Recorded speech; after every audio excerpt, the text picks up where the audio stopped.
ভালে আছেনে সকলো? বিশেষ কথা এটাই মোৰ মনটো বৰকৈ আপছেট হৈ আছে। ভাবিলোঁ আপোনালোকৰ ওচৰতো শ্বেয়াৰ কৰোঁ। কথা হ'ল মোৰ জীয়াৰী কালৰ, যাৰ ঘৰত মই সদায় টিউশ্যন কৰিছিলোঁ, এগৰাকী শিক্ষয়িত্ৰী। মই টিউশ্যন কৰিবলৈ যোৱাৰ লগে লগে বাইদেউৰ সৈতে মোৰ এটা সুসম্পৰ্ক গঢ়ি উঠিছিল। মনৰ কথাবোৰ কেতিয়াবা সময় পালে মোকেই কৈছিল। খুব সাধাৰণ ঘৰ আছিল, গাঁৱলীয়া ঘৰ। তেতিয়াৰ দিনত সাধাৰণ চাকি জেঠাই কাৰেণ্টো নাছিল আনকি সেই সময়ত, গম পায়নে? দুটা সন্তানৰ মাতৃ, ছেকেণ্ডজনী ছোৱালী অলপ ডিষ্টেঞ্চ আছিল ল'ৰাটোতকৈ। মোৰ দেখা মনত আছে বাইদেৱে সেই ডাঙৰ পেটটো লৈ কিদৰে স্কুল অহা যোৱা কৰিছিল। ঘৰটোৰে এটা বাৰাণ্ডাত মই ল'ৰা ছোৱালীবিলাকক পঢ়াওঁ। এটা গ্ৰুপ টিউশ্যন লওঁ, সিহঁতৰ ঘৰতে কেইবাটাও ল'ৰা আহে।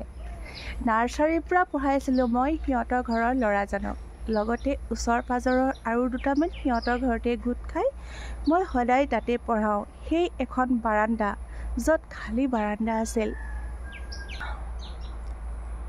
মাজে মাজে এটা দৃশ্যই আমাক সদায় আমনি কৰে, পঢ়া শুনাটো বিঘিনি ঘটে। সেইটো হ'ল বাইদেউৰ হাজবেণ্ড। ইমানেই মদ খাই ফিটিং হৈ থাকে, পৰিৱেশটো কিবা বিকৃত হৈ যায়। বাইদেউৰ সেই সময়ৰ খংখিনি, সেই সময়ৰ মনৰ দুখখিনি মই গভীৰভাৱে বুজি পাওঁ। মই দেখিছোঁ কাম বন নোহোৱা এজন ব্যক্তি এনেকৈ মদ খাই মাজে মাজে পৰি থাকি, তাৰ ওপৰতো বাইদেউৰ ওপৰত আকৌ বৰ মতা দেখুৱায়। মাজে মাজে যেতিয়া তেওঁ মদ নোখোৱাকৈ থাকি, এখন ধুনীয়া ফুলনি, এখন ধুনীয়া বাগিচা, গছ গছনিৰে ভৰা এখন সুন্দৰ ঘৰ। ঘৰটো সাধাৰণ কেঁচাৰ হ'ব পাৰে, কিন্তু পৰিৱেশটো বৰ ধুনীয়া লাগে। সেইখিনি কিন্তু কেতিয়াবা কেতিয়াবা কৰা দেখা যায়। মই ক্লাছ 7লৈকে টিউশ্যন লৈছিলোঁ। সিমানটো সময়লৈকে ছোৱালীজনীও বহুত ডাঙৰ হৈ আহিল। মই বিয়া হৈ গুচি অহাৰ পিছত গম পালোঁ ল'ৰাটো খুব ভালকৈ মেট্ৰিক হায়াৰ ছেকেণ্ডেৰী পাছ কৰি কটনত পঢ়িলে। তাৰপিছত তাৰ পৰা ওলাই এটা ভাল চাকৰি লৈ বাহিৰতে চাকৰি কৰিল। ল'ৰাৰ বিয়াও পাতিলে আৰু ছোৱালীজনী ভালকৈ পঢ়া শুনা কৰি ছোৱালীকো এঘৰলৈ উলিয়াই দিলে। এদিন মই বাইদেউৰ ঘৰলৈ ফুৰিবলৈ যাওঁতে গম পালোঁ বাইদেউৰ ডায়েবেটিছৰ ফলত চকুকেইটা প্ৰায়ে নষ্ট হৈ গৈছে, কিন্তু তেনেধৰণে চাকৰি কৰি আছে।